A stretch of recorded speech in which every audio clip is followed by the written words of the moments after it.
je me suis trouvé dans un déjeuner avec lui, avec Bousquet et quelques grands patrons de la résistance, où il m'avait invité par hasard, et à la sortie du déjeuner, je suis resté avec lui, et je lui ai demandé qui était autour de la table. Il me les a nommés. Il y avait Henri Freinet, le patron de réseau, et bien des résistants, et puis il y avait en effet un homme sombre, habillé de noir, et que tout le monde regardait avec des grosses lunettes, et que tout le monde regardait avec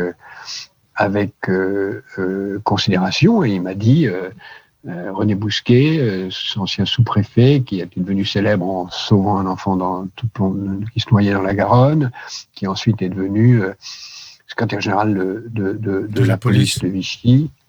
Je lui ai dit, vous m'avez fait déjeuner avec le secrétaire général de la police de Vichy? Et il m'a répondu, on était encore dans la rue, on marchait pour aller chez lui, il m'a répondu, oui, mais vous savez, c'était plus compliqué que cette période. Il a sauvé la vie de tous ceux qui étaient autour de cette table. C'est là où j'ai compris évidemment que la situation était de cette période était complexe.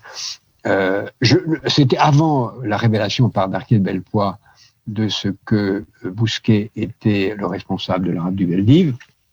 Et quand cette révélation a eu lieu quelques mois après ce déjeuner, il m'a dit c'est un scandale, je ne le reverrai plus, ce qui n'a pas été le cas. Mais en tout cas, moi, je n'ai plus jamais croisé Bousquet, ni seul, ni avec François Mitterrand. Quand j'ai découvert cela, c'est vrai que j'ai été un moment assez court, très fâché, très fâché, mais j'ai gardé cette fâcherie pour moi.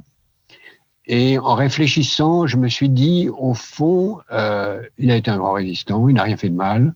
C'est vrai qu'il m'a menti, mais j'en suis arrivé à la conclusion que je le remercie de m'avoir menti.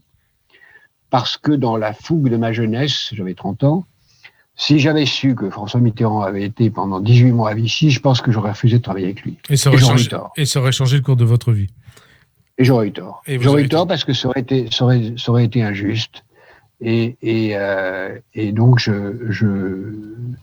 je pense qu'il a eu raison de m'épargner ce choix.